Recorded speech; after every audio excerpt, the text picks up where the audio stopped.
It's time for our 2021 wrap-up with the roundtable. So let's go on the record. A year that began with an insurrection, the Capitol under siege, democracy under attack. A year of historic firsts. Michelle Wu, the first woman, the first person of color elected mayor of Boston. A year of transition. Charlie Baker decides 2 terms is enough. As we turn to 2022, let's go on the record. From WCVB Channel 5, the inside word from Washington to Beacon Hill. Today's newsmakers are going on the record. And welcome to OTR, first one of 2022. I'm Ed Harding, along with News Center 5's political reporter Janet Wu. It's great to have you with us. So 2022 is here. 2021 is in the rearview mirror. From my perspective, that's a good thing, but it is a good thing. So joining us to help wrap up the 1 year and look ahead to the new year is the Democratic political analyst Marianne Marsh and Republican political analyst Rob Gray. It's great to see you guys with us. Happy New Year. Great to have you with us. Well, as I just said, the biggest news of the year was the election of Boston's mayor, first woman, first person of color. Michelle Wu has made national news. So how much pressure does she face and how high is the bar, do you think, Marianne? Well, Michelle Wu has all the pressure that comes with the first of everything. First woman of color to be mayor of Boston. But those expectations of her aren't higher than the ones that she imposed on herself to become the mayor. Look at the decade journey that she traveled to become mayor of Boston, a paragon of discipline, methodical, climb to become mayor of Boston and take over City Hall. And I think that's what you learn from her in these last 10 years, even these first few weeks. You see what kind of person she is by the campaign she ran and by the kind of mayor she's become. So how much pressure has she put on herself? Has she set the bar too high for herself? Listen, I think there was a lot of spotlight on the mayor's race, but I think that's going to recede. I actually don't think there's that much pressure on her. She's got a 4-year term. Most likely, unless she really screws up, she'll have a good chance at re-election. And when you're the mayor of a capital city, the focus tends to be a lot more on state government. State government dominates the news.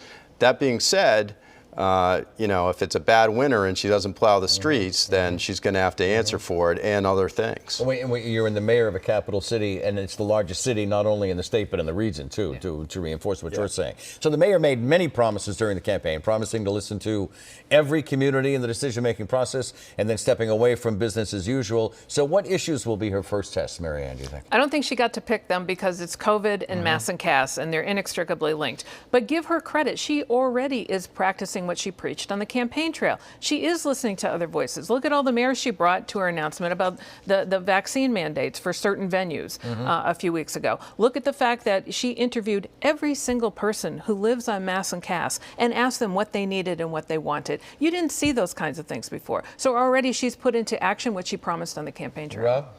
Well, I agree with Marianne that the pandemic is front and center. There's already controversy with her vaccine passport proposal. Right. I think that's closely followed by the next police commissioner choice. Law and order is a major thing in cities. She has a big choice to make there. Does she succeed or fail? Does she pick somebody who's not a true public safety official and people are concerned about crime in the city or not? Honestly, and then also I would just add the schools. The schools are going to matter. Does she keep the schools open or does she panic and close the schools because of COVID? There are some colleges that are doing remote learning, so yeah. Just for a fact here, Boston is down in crime, violent crime, and murders, period.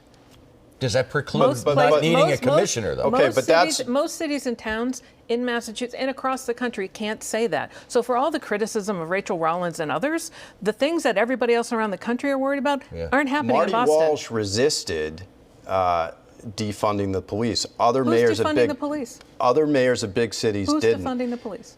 Well, nobody is yet, but Michelle Wu talked about it on the campaign trail. She never said she would defund the police. Right, but she made a lot of noises in that direction. Hopefully she won't. Hopefully she won't. Facts are stubborn things. She never said that. Well, in any regards, I think whoever she picks for police commissioner will be compared to Willie Gross, regardless of what happens. They'll be vetted. Right. So the second big news of the year was Governor Baker's decision not to run for a third term. This resets the state's political stage. What are the key things to watch for as 2022 begins, Rob? Well, I think on the Republican side, who is another candidate going to emerge, or is it just going to be Jeff Deal? On the Democratic side, is Maura Healey going to run?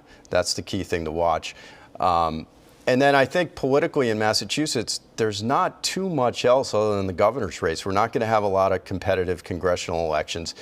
The other big race in Massachusetts may well be the U.S. Senate race in New Hampshire. If Maggie Hassan gets a real opponent, we'll see that on the airwaves here. We will be watching that very closely. Marianne, what do you see? Well, just like Baker's decision really changed the race for governor because now there isn't an incumbent running, Maura Healey's decision is going to reshuffle the decks up and down the ballot. The fact is, whatever she decides, if she decides to run, then it not only opens up the attorney general's race that she would leave, it will. I think other people are going to get into the lieutenant governor's race. A number of those people who are in those races in both cases come from the legislature. Those seats are going to be open. So there's a lot of change that's going to happen in Massachusetts politics. Just out of curiosity, I'll hold you to absolutely nothing. Does Maura Healey run for governor? Yes. Does Maura Healey run for governor? It looks like she's moving in that direction. I would lean yes. Like I said, I'm just curious because there is always that what if. We don't pay a lot of attention also to the lieutenant governor's race, but whoever gets that slot is obviously in the perfect spot to move up in the years ahead. So in that case, it is important to see who ends up running for that position. So with the governor's decision not to run for re-election, he's no longer editing himself, if you will. So at a recent forum with victims of domestic violence, he broke into tears, which is not unusual for the governor. Take a look at this. Your courage, not just today, but every day, is breathtaking. I've never been so distressed about my incompetence and my inability to actually deliver for someone as I am right now. To be perfectly honest with you guys, it's not the emotion of the soundbite that got me. It was that last comment by the governor. It was sincere. It was exactly what was in his head. Is this the real Charlie Baker? Well, Charlie Baker's a crier, and for that we love him for it. But right. I think more to your point, Ed, more importantly, was that last comment because it was heartfelt. That's the real Charlie Baker, and he is bitterly disappointed because he couldn't get that across the finish line. Rob? I think he's a guy who cares. That's a very genuine moment there. He could, let's face it, he's a very talented guy. He could be making tens of millions of dollars in private industry doing something else. He chose to be governor because he cares, because he wants to make a difference.